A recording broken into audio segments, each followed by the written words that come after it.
Transformative Principal, episode 88 with Henry Turner. I'm pretty excited about this interview today because we're going to talk about something that is unique to me, and Henry has experience hiring schools do site visits at the school where they're hiring someone from, which I think is really interesting and would be kind of frustrating to me personally, but I think that it's a neat idea. So Henry's going to talk about what that's been like for the principal that he helped get a job and how to prepare people and get everything ready. So I think that it's a pretty cool idea, and I hope that you enjoy it. You can follow me on Twitter at Jethro Jones, and thank you for listening to Transformative Principal.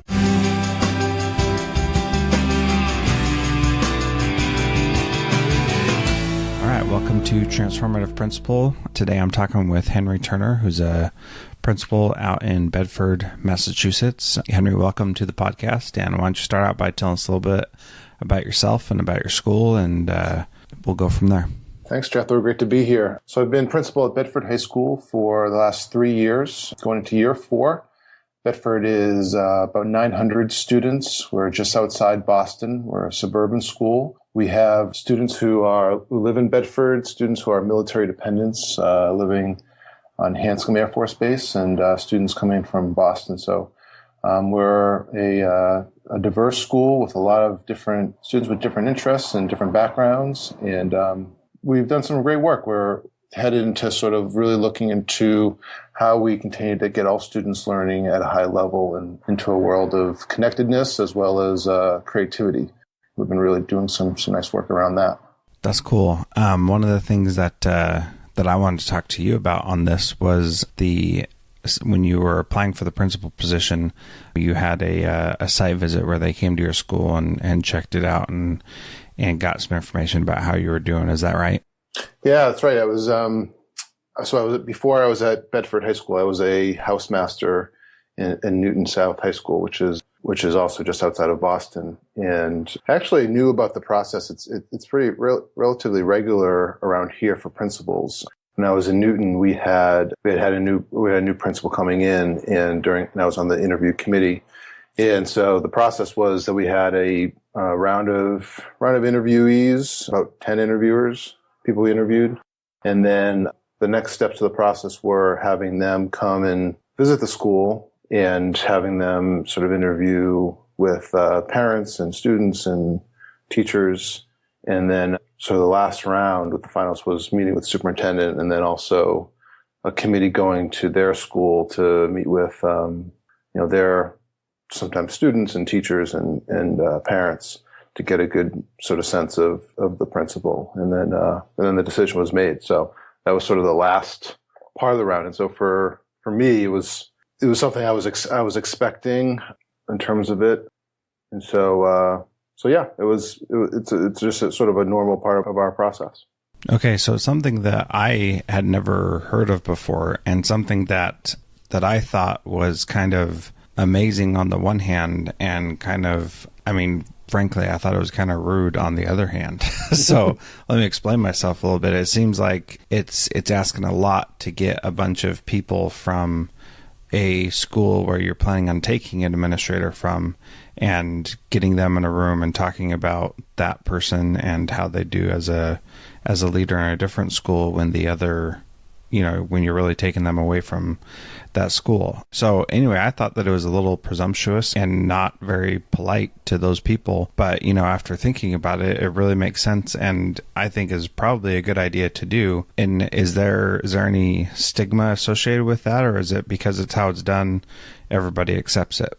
No, I think it's generally accepted. And actually interesting I've been certainly on the side a couple of times for that with principals in various schools. We also have done it. I've done it as a principal with teachers going to their school and asking, and meeting with their principal and with some other colleagues. So I don't know I don't know about rude. I mean, I sort of see it as a nice way of sort of seeing them in their own environment and learning about the candidate. And actually part of my process, I did a site visit to Bedford, but they were in a rush, and so didn't have time to come do a site visit for me. So it actually never happened to me, but I was certainly well prepared for it. Actually, also, there is a little bit of a dog and pony show to it as well, though. I mean, the people that when you're asked, and this is sort of where we kind of talked a little bit on the Voxer group earlier, was when a school is asking you for some parents and teachers and students to come speak on your behalf, I mean, you're going to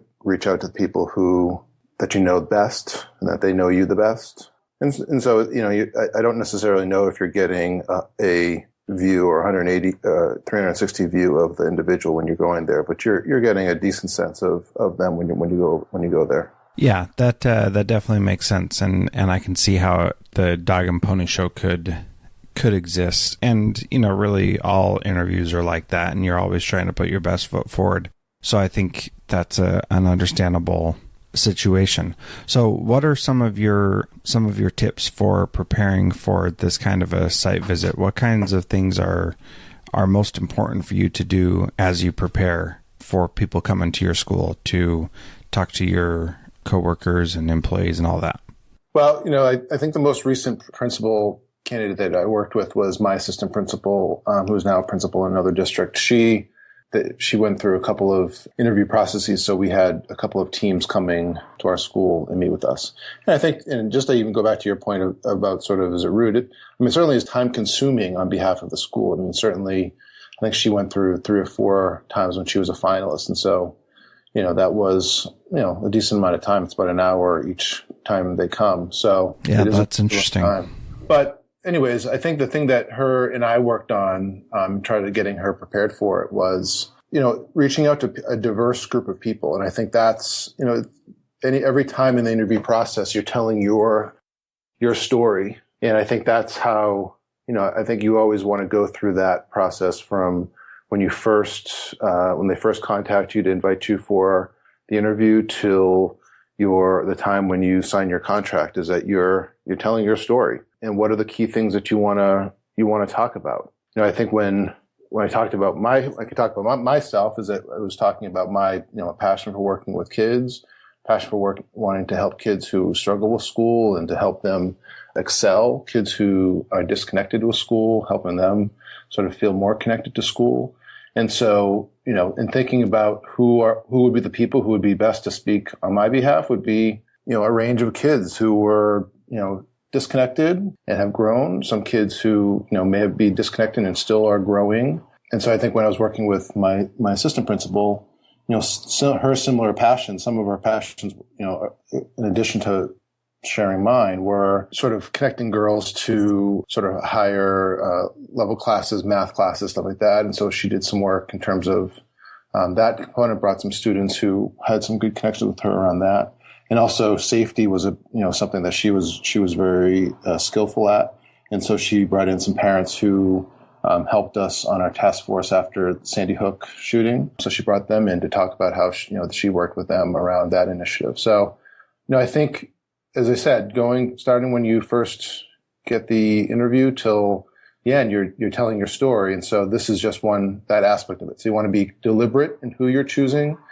I wouldn't just choose someone just because you're friendly with them, but I would choose someone because you feel like they can share a component of you that is important to you.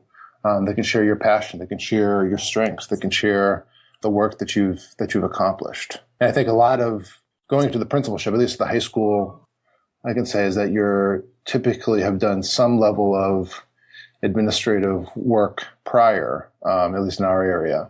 And so, bringing in a diverse group. But if you're a teacher going into a principalship or going into an assistant principalship and asking you to do this process, I would think about the people who you've worked on smaller initiatives and on committees that you've worked on, having those teachers or having those students, having those parents come on and speak on your behalf. That's great advice. And how do you prepare those people for talking about you, especially someone who's not in education, like a parent? What advice do you have for prepping them on the conversation? Yeah, I think, my experience is that the kids do the best job on this. They, while, so long as you're in a place where your leaving is going to be, people are going to be sad that you're leaving, but happy for you, you're going to get the kids have found have been just incredible, and they don't know what the interview process is like, and so they think just sort of being as energetic and open as possible is going to help you get the job, and they're right, and so they do an excellent job.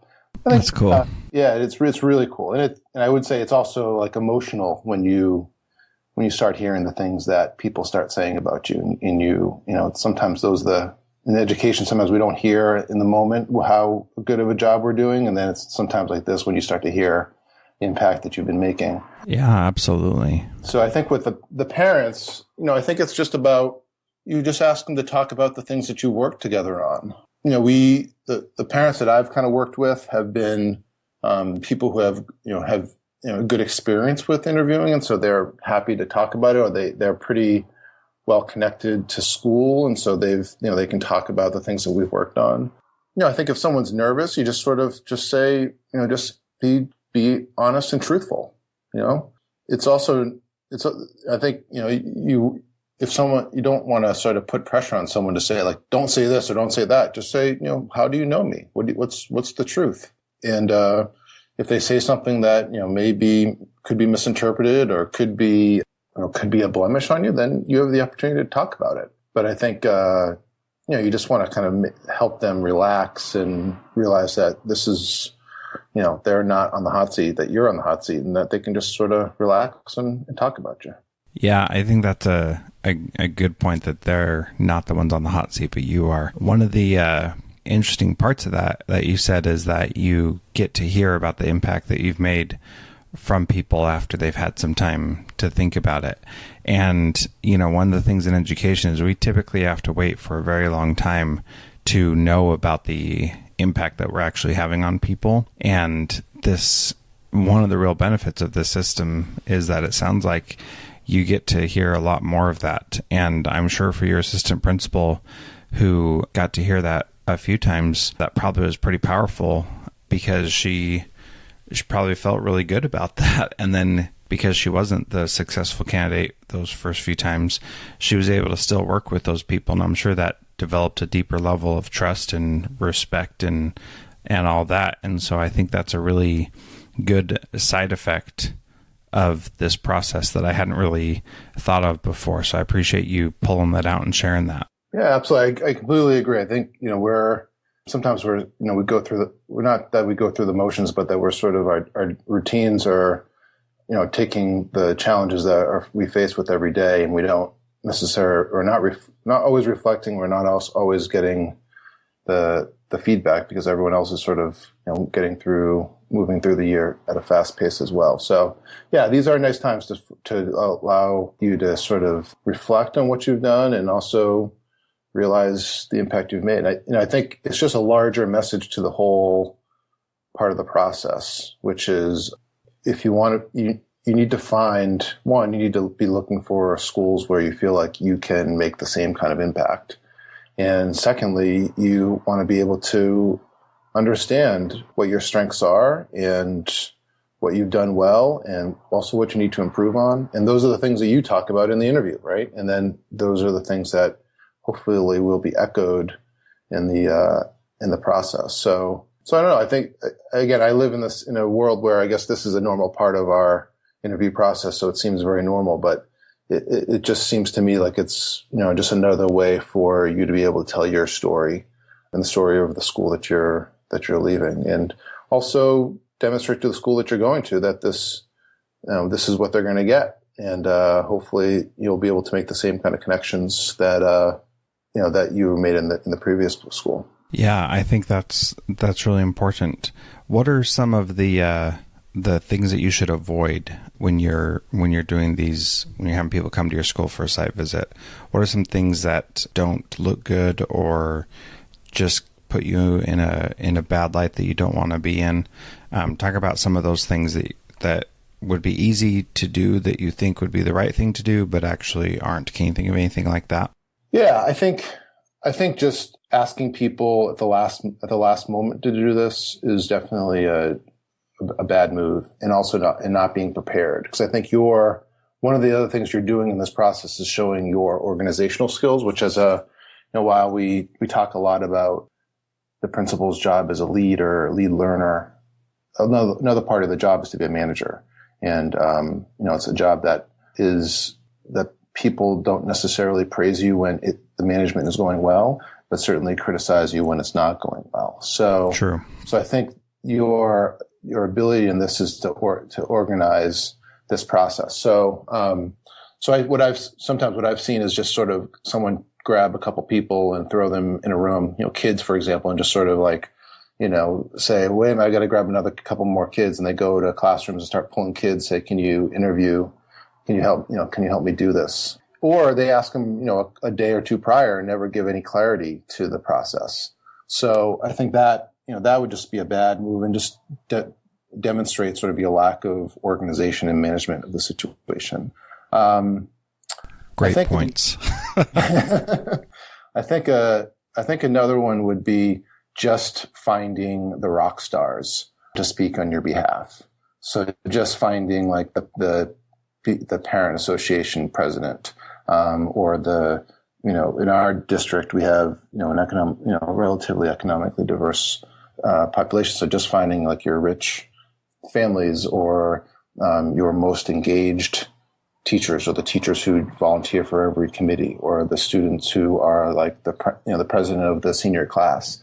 I think if you just find that, you're going to give an impression that you're only willing to be the leader for a percentage of the school and not for the whole school. So, I think we constantly talk about representation in our committees and trying to make sure that the diversity of our school is reflected on the committees that we choose. So I think when you're selecting students, parents, teachers, trying to find that diverse group. And I think, sometimes the risk are that there may be teachers who are a little bit more critical, or parents who are a little more critical, or students who may not be as polished in terms of their speaking.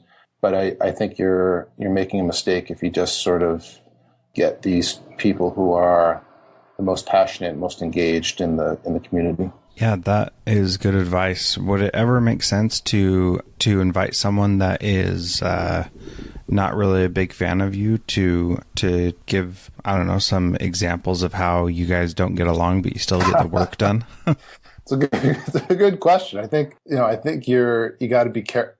In some ways, you got to be careful with that, right? I think it's a fine line of who the person is. I think when we just make black and white the people who are fans of you and the people who are not, you're sure not looking at sort of the complexity of it. So I think, yes, if there's a person who's outwardly just going to kind of bash you, then no, I don't think that's the right person to choose. But on the other hand, what we've sometimes seen is sometimes committees get set up where they want the person to leave so badly that they say nothing but nice things about them also. So I don't know how badly that will work out, but yeah. But I think finding someone who may disagree with you, I think that was your larger question. Someone who may disagree with you on some things could be extremely powerful. And I also think, at least sort of the story that I've tried to tell about myself is that I may support an unpopular decision if it's going to help kids. And so there may be a group that may be upset by something if it helps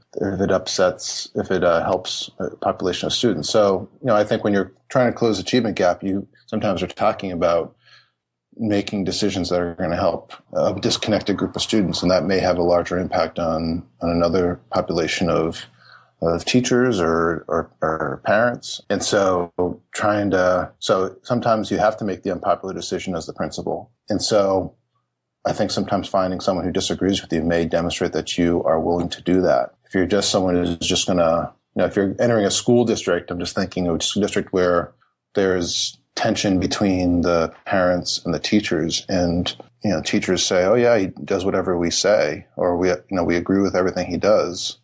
Then it may not tell the whole story, one, but it also may hurt you in the interview because it's just a sense that you're just going to, not listen to parents and just make a decision that is in the best interest of teachers and not kids. Yeah, I hear you. I personally had an experience with that a little while ago where we made some decisions, and a teacher in particular was like, this is not good. And she actually came and said, I don't think that's a good idea. And, it was one of those where it wasn't very popular, but it was what was best for kids.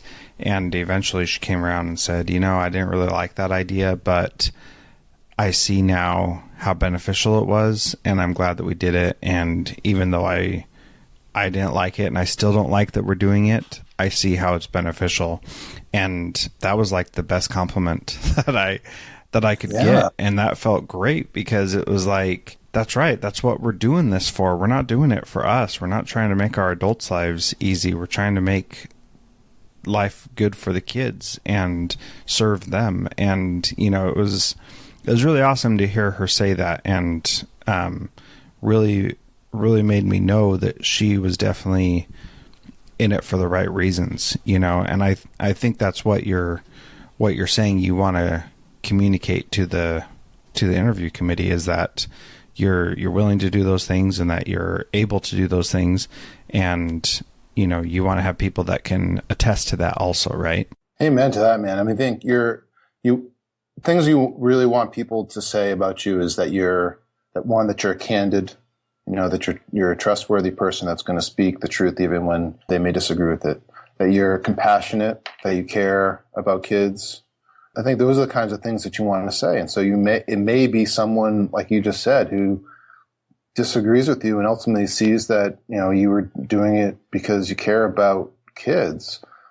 Wow, that's a powerful story for someone to tell that you can't really articulate as well when you're talking about yourself, Absolutely. Yeah. To have someone say that about you is just, is extremely powerful, and certainly if I was on a committee, that to me would say, well, I'm sold. This is the person I want.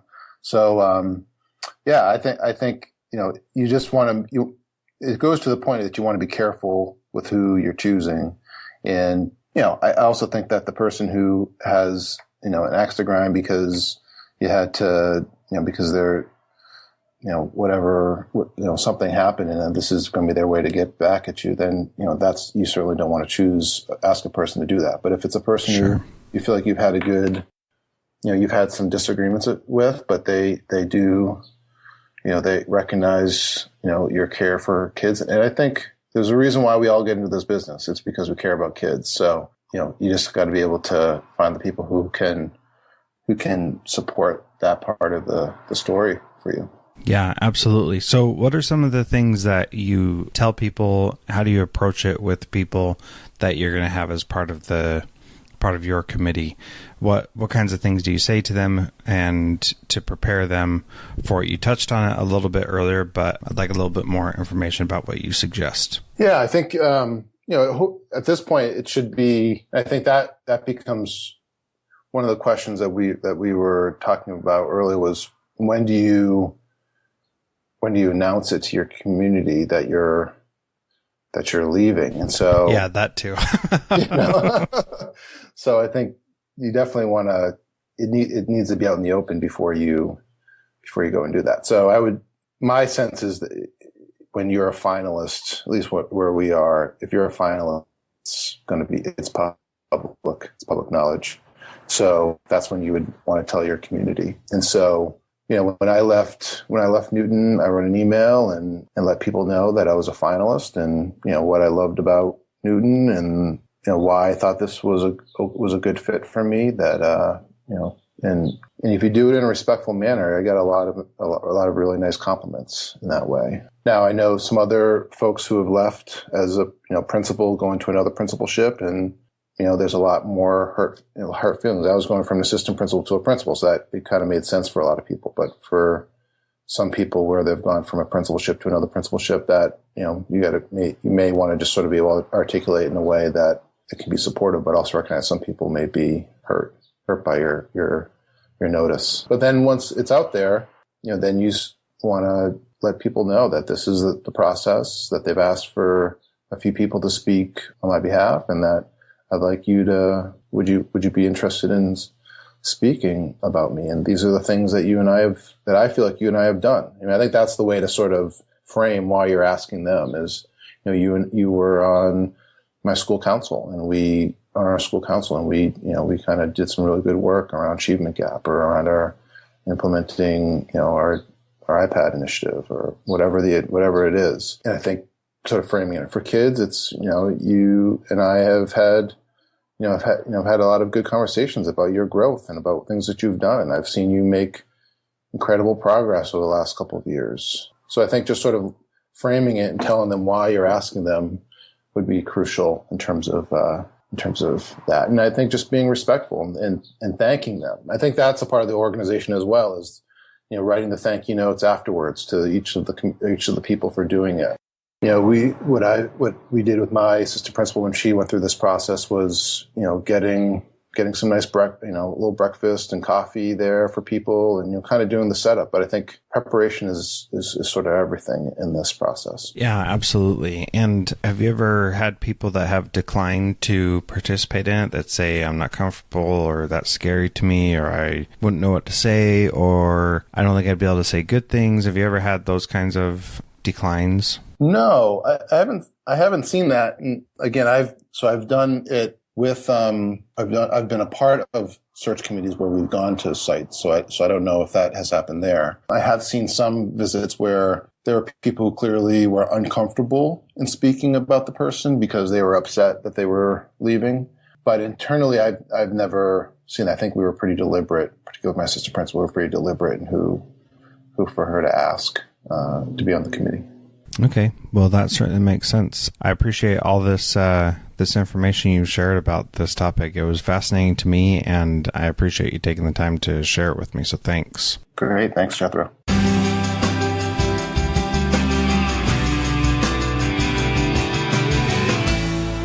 That was a great interview, and I hope you learned something new from it.